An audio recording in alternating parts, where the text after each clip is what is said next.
Fire and ash gets wonderfully complex, and we start feeling into, like, the different layers of being in Pandora, like different cultures and different flavors of Navi that we have, and going into like some complex places as well with our beloved Naitiri, who gets, she gets pretty dark in this one, and kind of feeling into, I think the way I like to think of it is we get into some shades of gray in a world that's been so wonderfully blue, and we start feeling like, oh, okay, what's that, and how to, and the bad guys just won't leave. They just won't leave. And what happens to us when we are just harassed to a degree that is kind of unimaginable, but also very real in our world. So it gets really interesting and complex. Well, the ash, or the Mangkwan, their land and their home tree got completely devastated by a natural disaster, and so life kind of died there. And the ones that made it, the Navi that made it, were horrendously traumatized, and a lot of grief. Obviously, a lot of them lost family members, and their whole way of life was just completely eradicated. And so, in essence, they're very traumatized, and then they feel like this great abandonment from their mother, from Ewa, from the divine mother of everything. She bailed because nothing lives, and they can't connect. They put their kurus, and it's just not working. So they feel this sense of abandonment, and they're in like this devastated kind of world, and they are mad. They're really, really mad about it. Varang, in the pit of despair when everything was just covered in ash and everything started to die, and everyone is going completely berserk and desperate, she just like zeroes in on the place and the power and the force that took all of that away, like completely devastated her world.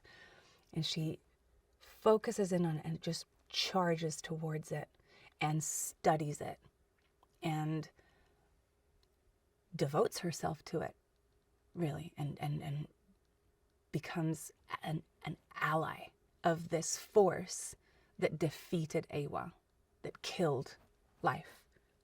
So she's like, oh, that's where the real power is. And then not just that, but then she like turns it around on her people, and she figures out a way to harness their pain and their grief and their despair and turn it into fire and power and force and purpose and direction. She kind of orients them with their backs to Ewa. The training was kind of like one of my favorite parts. I spent most of my career in a corset, and finally I was getting to use like the fullness of my body, and that was in the fight training and the sticks. Gosh, I can't even remember the style of fighting that we were doing, but with like these sticks, so cool. And then the bugong, and then the archery, and like all of those pieces that are just like, I've always just wanted to do that, just in the for fun, and for learning how to fill my body and how to use my physical being to like exert force and energy into the world, in a good way. Not like Vern, but it was also fun to explore it in her terms, because the level of conviction that I needed in order to have the force of the power of my word and the power of my gaze, and to really feel like the queen that Varang, in earnest is. There's no crutches.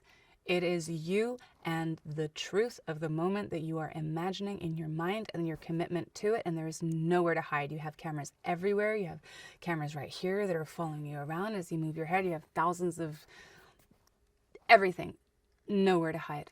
So it was glorious. As an acting ensemble, we have to create the kind of like we have to really create reality together in a way that's very much akin to theater, and and